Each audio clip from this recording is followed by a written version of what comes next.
Sénégal, bonjour. Au menu de l'actualité de Tribune quotidienne ce matin, la commission ad hoc, en tout cas, le journal du groupe des médias de nous apprendre que Ndeketeyo, les députés voulaient auditionner Farba Ngom sans dossier. Aïssata Tall Sall boude, précise Tribune quotidienne, le journal du groupe des médias d'indiquer les propos Kouroubaï Fall et Molde Bouride signés, maître Aïssata Tall Sall, à savoir le dossier d'accusation de Farba repose sur uniquement 4 lettres de transmission du parquet. On est où là? C'est l'interrogation qui s'imposerait d'après Tribune quotidienne qui souligne l'autre paré dans la main pour ne pas dire l'autre coup de pied dans la fourmilière, signé maître Aïssata Tall Sall, qui n'a pas manqué de dire j'ai décidé de ne pas, alors là pas du tout m'associer à cette parodie de commission. Bon, le petit prix de maître Aïssata Tall Sall, voilà ce que nous livre également critique à la une du journal. Il est écrit désigné par son collègue Farba Ngom pour l'assister. Maître Aïssata Tall Sall brûle la commission ad hoc. Y a-t-il lieu là de dire Euskei ou Tchei? En tout cas, Foulaye Gaye Dakar semble renseigner critique quotidien avant de souligner mandaté par son collègue Farba Ngom pour l'assister devant la commission ad hoc. Maître Aïssata Tall Sall révèle la salle, arguant qu'elle ne peut pas, alors là pas du tout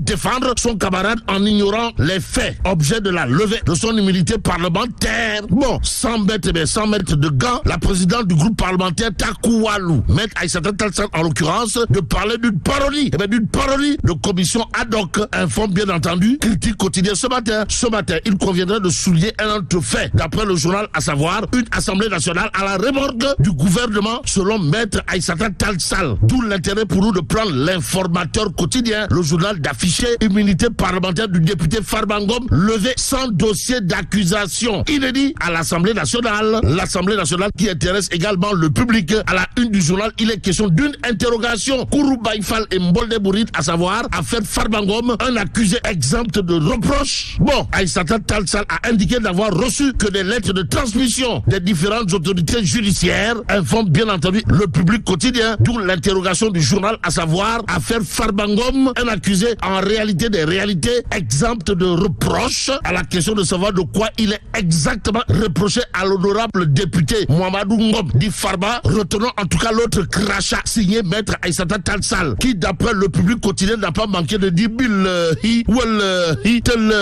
faute d'éléments d'appréciation du dossier, j'ai décidé de ne pas, alors là pas du tout m'associer à cette parodie de commission ad hoc. Que retenir d'autre de l'actualité autour justement de l'affaire Farba Ngom, d'après le public quotidien qui base à d'une interrogation, à savoir un accusé exempt de reproches, sinon les 6 avocats commis par Takou Walou Sénégal dans cette affaire face à la presse aujourd'hui. Ce qu'il y a lieu de retenir dans cette histoire, d'après cette fois le quotidien gravite autour des poursuites du parquet financier. En tout cas, Farba en pole position, c'est le titre qui bat la une du quotidien, le quotidien ce matin, le journal du groupe Avenir Communication de renseigner, la commission ad hoc va proposer à la plénière la levée de l'immunité du député. Bon, député, maître Aïssata Tall Sall, d'où la sortie au vitriol de la présidente du groupe parlementaire Takou Walou. D'après le quotidien qui n'a pas manqué de dénoncer l'absence de dossier tout compte fait. L'APR appelle à une grande mobilisation demain. Information que nous livre bien entendu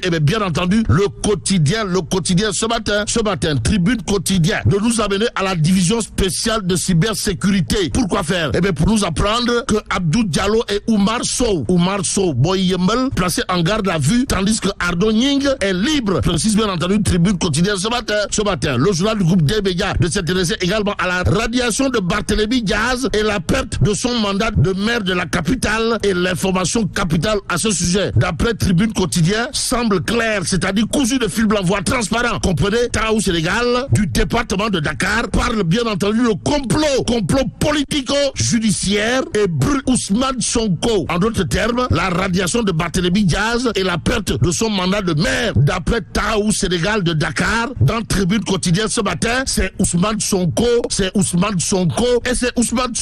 Mais Cormac, l'ami de Serigne Ngoundou, semble avoir un poulet pour remplacer Barthélémy Diaz, au regard du titre qui bat la une du Point Actu ce matin. Le journal de révélé mairie et Bébéry de Dakar, des conseillers roulent pour la candidature du DG de la SICAP SA. Comprenez Magasouba. Bon, Magas, futur maire de la capitale en remplacement de Barthélémy Diaz. En tout cas, le Point Actu d'indiquer les soutiens du pastéfien veulent écarter une délégation spéciale et garder leurs acquis. Aussi, des discussions en coulisses autour du DG de la SICAP SA Magasouba sont en cours. jour. En attendant la suite, intéressons-nous à l'évidence quotidienne ce matin. Le jour de parler de supposée spoliation foncière à Palmarin. Pourquoi faire? Eh bien, pour nous dire la famille Ndiaye, dont l'ex-secrétaire général de la présidence de la République, Maxime Jean, est membre, précise tout en accusant. Action-réaction. Retenons dans cette histoire la version des faits de monsieur le maire de Palmarin, Mam Sigui Sarr, à lire bien entendu dans l'évidence quotidienne ce matin. Ce matin, il y a Tribune quotidienne qui, dans cette histoire de révéler supposée spoliation foncière à Palmarin, le maire, le doyen François Ndiaye, père de Maxime Ndiaye, ancien secrétaire général de la présidence de la République, et les terres, la vérité des faits. Mais ce que fait le Soleil quotidien gravite autour de la hausse répétitive des prix des denrées de première nécessité. Hausse répétitive des prix des denrées de première nécessité qui devrait pousser à tout un chacun de dire au ministre du Commerce et de l'Industrie, mais Serigne Diop,